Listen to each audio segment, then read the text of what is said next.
Good morning, everyone. This is Doug. This episode is going to be about whether Paul is quoting from the Delphic Oracle, the Python priestess. Uh, this is a pagan personality. We'll get into that in a second. Does he cite her oracles as law? And her oracles were turned or converted into maxims by the priests who did the interpretations that she had given message from allegedly the god Apollo, and they are all inscribed in stone on the monuments that still exist at Delphi to this day, and they've been recorded and put down into a list. And I'm going to go through a few of those items on the list. And one in particular, or actually three in combination, seem to directly point at something Paul was relying upon when he said it was law, because it only exists on that Delphic object, the inscribed in those words in concrete in marble that's still there to this day. So that's the only place we can find this law of women being silent in their churches. So we'll show you that in a minute, but let me tell you what the Delphic Oracle is. So first of all, here is the Python priestess to the left, and the myth of the Python is that she is a woman who is, now you have to know, three women every year would rotate the job, so it's not, nobody ever knew their name, and it had gone on for centuries, from the 600s BCs all the way up to the time of even Paul.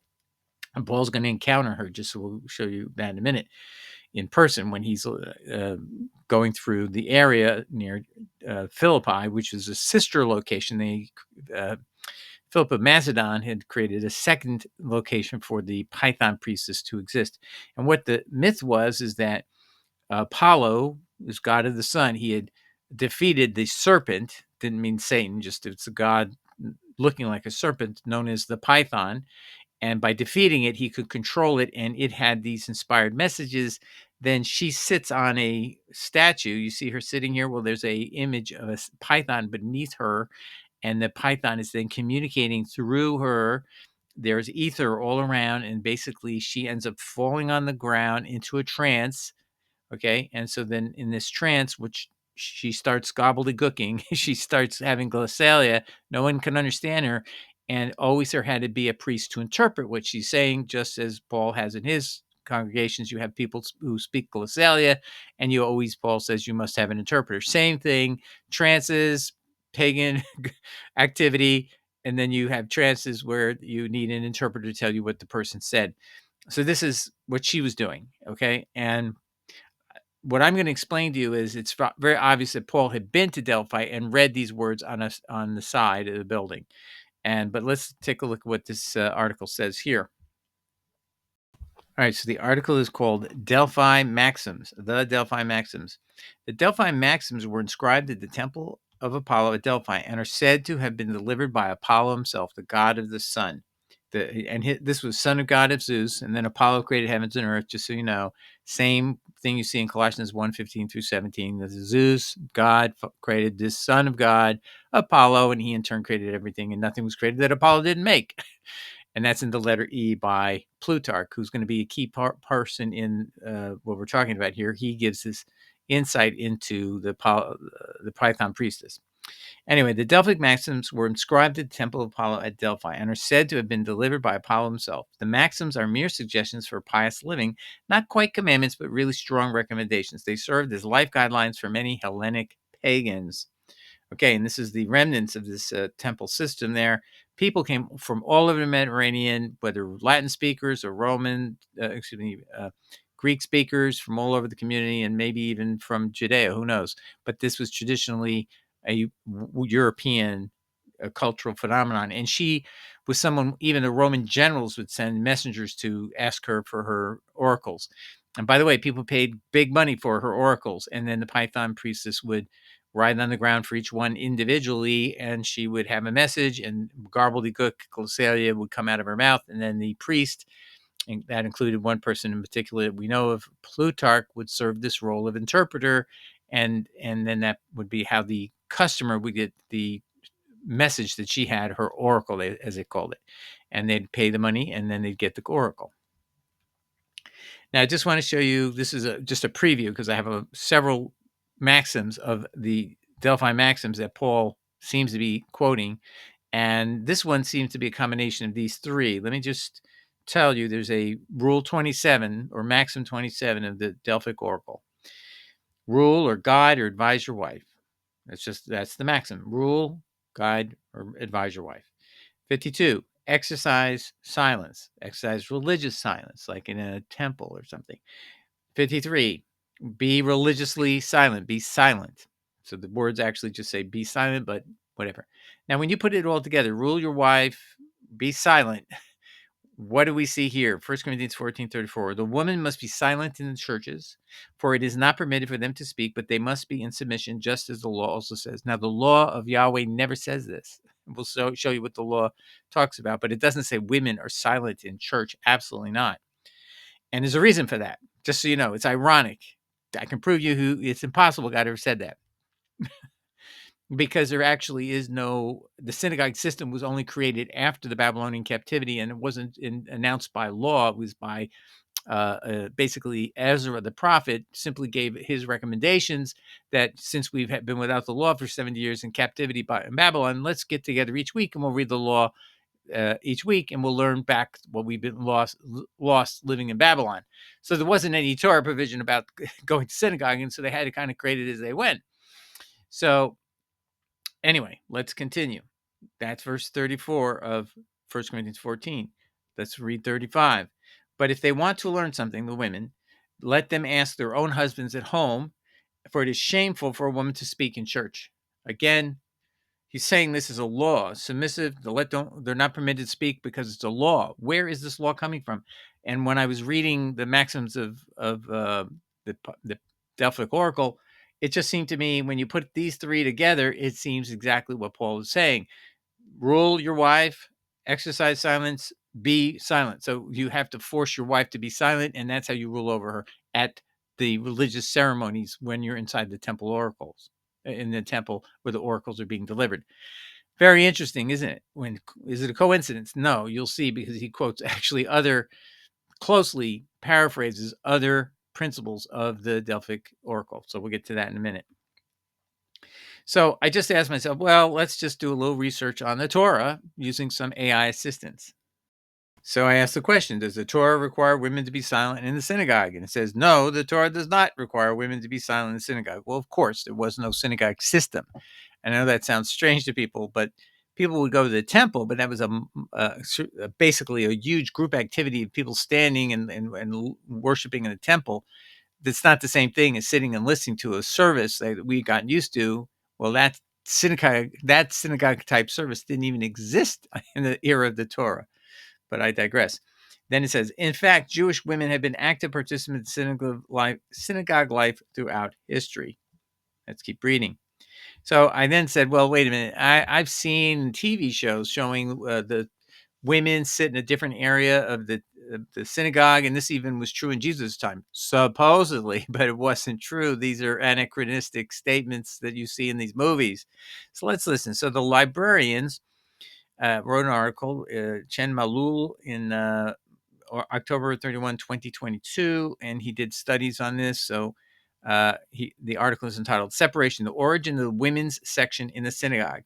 Now, I just need to give you a definition that the Talmudic times is from 200 to 500 AD. Okay, just so we get that when he says it. Some of us find it hard to believe that in Talmudic times, women and men prayed together in the synagogue. So you see, they were allowed to both go there, and there wasn't this idea of being silent. You couldn't pray, you couldn't get up and say anything in prayer. What?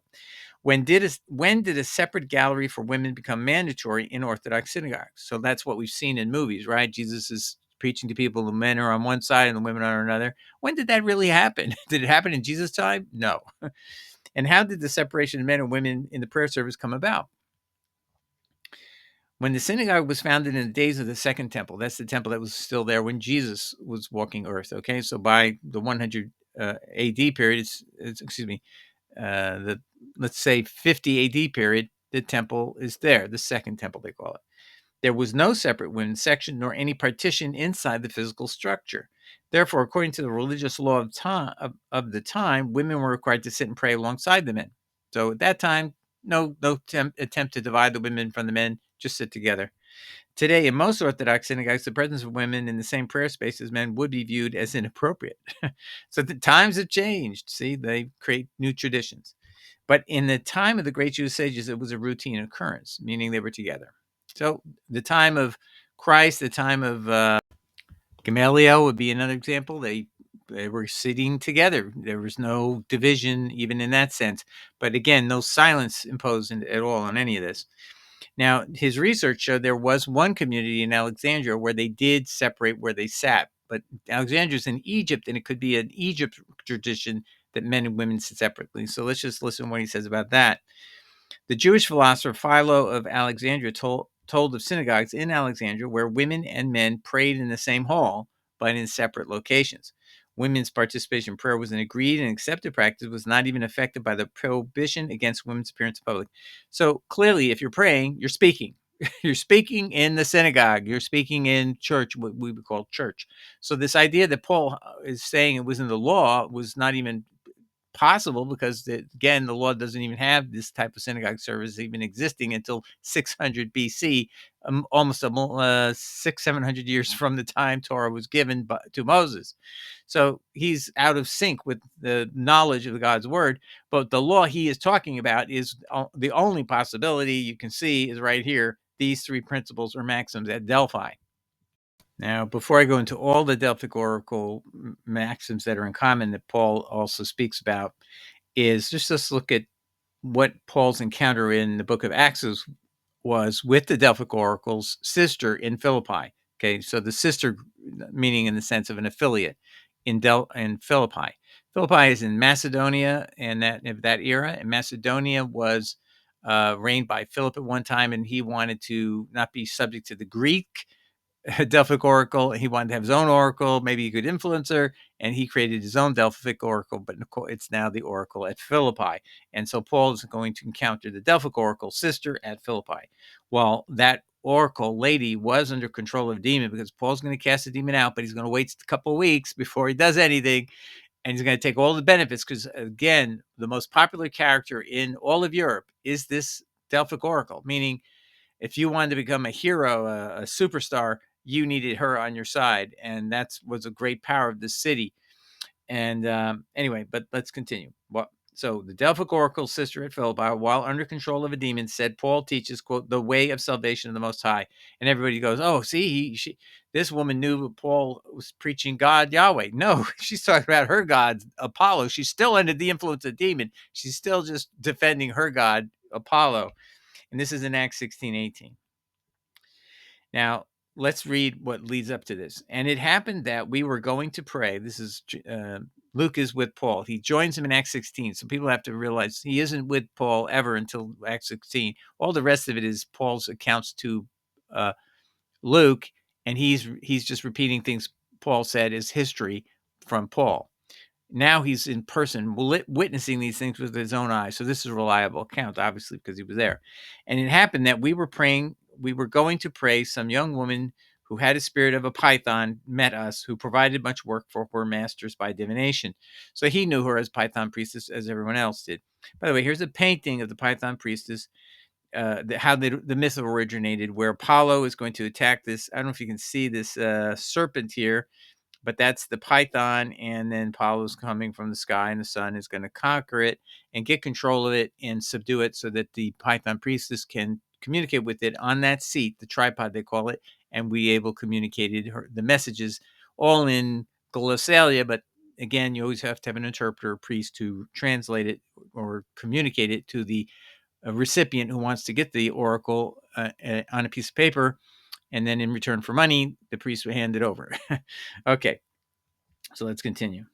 Oh, I just want you to know, I am translating this using the Greek Codex Sinaiticus. So I want to give you the oldest Greek text for all of these, because I don't want anything to get in the way of understanding. These are the original words of the text. So I don't see any difference in this verse 16 between the Codex Sinaiticus and what you see in the King James Bible. But there is going to be a little bit of a change in the next couple of panels. So we'll take a look at the next couple of verses. But let me read them all together. Verse 16, and it happened that we were going to pray. Some young woman who had a spirit of a python met us, who provided much work for her masters by divination. I just told you how they make the money. She followed Paul and cried out to us. That's what's not correctly translated, I believe, in the current versions. Sometimes it says she followed Paul and us. No, it's she followed Paul and cried out to us, saying, these men are servants of the Most High God who proclaim to you the way of salvation. So she's endorsing Paul's way of salvation. Now, as a person who's under the control of a demon, because the demon's going to be cast out in a couple of verses forward, she's acknowledging that Paul is teaching the way of Apollo. Apollo is the Most High God in her religion. That's who she serves. And her Apollo is also called Dionysius in this community. There's a church to Dionysius, but it's actually known to them in their own religion that that's actually Apollo. So anyway, so Paul, by the way, quotes Jesus from the play Bacchae, quoting Dionysius, saying, you cannot kick against the pricks, and it's in the meter of the play. So when Paul says he met Jesus on the road to Damascus, his Jesus, to those who are in the know, would be the god Apollo, a.k.a. Dionysius, from the play of the Bacchae, a line that's very famous, telling where Dionysius, a.k.a. Apollo, tells this king, you cannot kick against the pricks. You cannot go against me. I'm powerful. I'm God. So anyway, back to this. Paul is being followed by her, and a demonically controlled woman is endorsing his way of salvation, and he's teaching that he is a servant of the Most High God, Apollo, and that's what she's saying from her perspective. All right, let's continue. Verse 19, and this she did for many days. So Paul's putting up with this. Why? Because she's the most popular, influential person in all of Europe. Getting her to endorse you is fantastic. Everyone's going to be magnetized to you. And this is really the biggest thing that ever happened to him, is she's endorsed him, because generals come and people pay big bucks, and she's giving a free endorsement of him. Amazing, ladies and gentlemen, amazing. But Paul, being troubled, this is my translation, and coming to his spirit, weird, not sure what that means, said, I command you in the name of Jesus Christ to come out of her. And she came out that very hour. So he cast out a demon. And then people say, see, so he got rid of the demon. He was fighting her, battling her. No, not really. Let me just say this to you. Jesus tells you clearly how you test these situations with Paul when he does miracles, right? It's a miracle. He's casting out a demon. But God, Jesus says that doesn't prove anything. Matthew 7:21-23, the Sermon on the Mount. I love the subtitle that's added by the Lexham, so that's why I put it here. False followers. People who are false followers of Jesus. How do you detect them? Not everyone who says to me, Lord, Lord, will enter into the kingdom of heaven, but the one who does the will of my Father who is in heaven. So you go to heaven by doing what? By believing the death, burial, and resurrection of Jesus? No, by doing the will of God. That's just an aside. On that day, when many will say to me, Lord, Lord, did we not prophesy in your name and expel demons in your name? What has Paul done? He's expelled a demon. After many, many days, he waited, absorbed all the benefit from it, and then said, yeah, people are going to start wondering why a demon's endorsing me. I better cast it out. And expel demons in your name and perform many miracles in your name. The snakes that's going to bite him in the future, supposedly poisonous, and therefore, why didn't he die? So that's a miracle, a sign that he's from God. Absolutely not. Jesus says, and I will say to them plainly, I never knew you. Depart from me, you who practice anomia. Nomos is the law of Torah, and the word a is anti-Torah. That's what this actually means in Greek. And the translation in the Septuagint of the word meaning of apostasy in Hebrew into Greek in the Septuagint of Isaiah 1:5 is what? It's this word anomia to translate apostasy. Someone who is turning you away from God's law, nomos, turning you away from the nomos, the Torah. Now, lawlessness could be okay too, but that's not what it really means. So Jesus saying, this is a paraphrase of Deuteronomy 13:1-10 right here. Even if you have signs and wonders, it says in Deuteronomy 13:1-10, and they teach you to turn away, anomia, apostasy, from my law, God Yahweh says, and you fall for it. You should not fall for it. This is a test to see if you love me, Yahweh says, with all your heart, mind, and soul. And if you do, you're going to turn away from someone who's an apostate, who's teaching you not to follow my law. And Jesus is saying right here, just because you do a miracle or sign of wonder does not mean anything if you are an apostate. See that? He's going to deny he ever knew them. All right, so now next, let's take a closer look at Delphi maxims that somehow are appearing in Paul's mouth. We already showed you this one. Rule your wife, exercise silent, be silent. And then you have women, must be silent in churches. 1 Corinthians 14:34, 14:35. Women must be silent in the churches, for it is not permitted for them to speak, but they must be in submission, just as the law says. And the only law that ever exists is right here in front of your eyes. Verse 35. But if they want to learn something, let them ask their own husbands at home, for it is shameful for a woman to speak in church. Only in Delphi is that true. And you got to know it's a cult, a very small, very narrow cult in the sense of physical location, Delphi and Philippi. This is it, two cities. That's their church. And it's like, if you want to go to the Delphic Oracle, there's only one place to go, or the two places. That's it. So he obviously made that trip, and he lived in the province of Cilicia in a town called Tarsus. And this is not hard walking distance. He could take a horse to get there a couple of days, or he could walk a week, and he'd be there easy time. So this is not a far away place for him to go, and yet look how he speaks just like that. Now let's look at another thing. Then here's, I don't know if you can see this, Maxim 122 is the Greek. Do not be discontented by life. Paul in Philippians 4:11 says, not that I speak in respect of want, for I have learned in whatever state I am, therewith to be content. So he says he's learned to be contented. The maxim is, do not be discontented by life. Similar concept, similar word. Jesus never used these kind of words. Don't be discontent with life and be content with your everything. Jesus didn't say any of that. That these are words that uniquely match this person. These ground into the marble. These words are ground into the marble. They're still visible to this day. Let's keep going. Then Maxim 99. This is the Greek. Finish the race without shrinking back. Do not be a coward.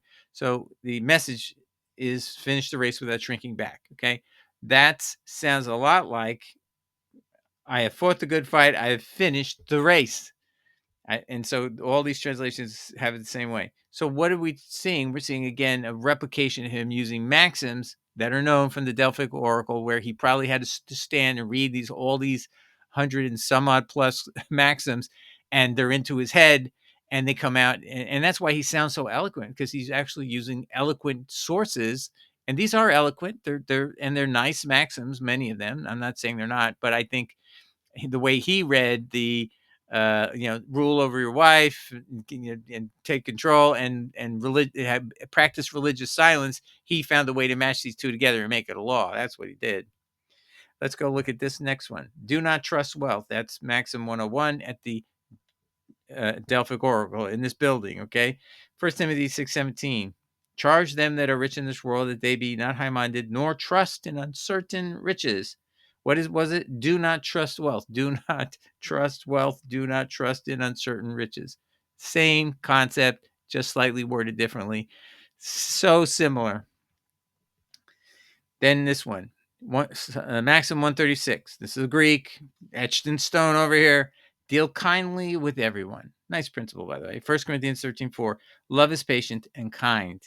So he's making an emphasis to the same idea. Be loving and kind, as if it's something extra than just being loving. Be kind. Deal kindly with everyone. That's another maxim of the Delphic Oracle. But all of what we just said, the most important to remember is how Paul put into the mouth of God as his law something he never spoke, that women must be silent in church, silent in the synagogue. Never said that, but this is what you would conclude if you were in a reader of the stone rocks that said, hey, rule your wife and be silent. That's what it says. Be silent. Rule your wife. You could just see the mind of someone who's a misogynist, a person who doesn't really like women. Let's keep them silent. And he put these two together, and boom, he created a law that he could tell people have to be followed. Oh, and if you pressed on him, what would he have said? He couldn't cite anything in the Bible, my friend. So what would he have had to tell you? He would have had to confess, well, I got this off the wall at the Delphic Oracle. Oh, no, Doug, it can't be. Show me the verse where it says any of this, that you cannot speak in a synagogue. Let's just make it simple on you. Where is that? If you are a Pauline Christian, show me. Show me where that is. But I can show you right here. You put these two together and you've got exactly what he's teaching is law. He didn't say it's a good idea. It's something I thought of yesterday. He said it's a law. Where's that law? Okay. So if you can't find it, then you know your man is totally in bed with paganism and he makes up stuff and he basically basically is misleading Christians that you should follow these principles because they're a law when they're not a law of God. They're a law of a person called the Delphic Oracle or the Philippi Oracle. All right, everybody. I hope that helps. Another part of our series where Paul's a Roman agent, but we're really what we're showing here is he's a person is a complete Hellenistic mind, and he even puts these principles of the Hellenistic gods at the same level as the law of God. Impossible, but it's true. All right, God bless. Take care. Ciao. Bye.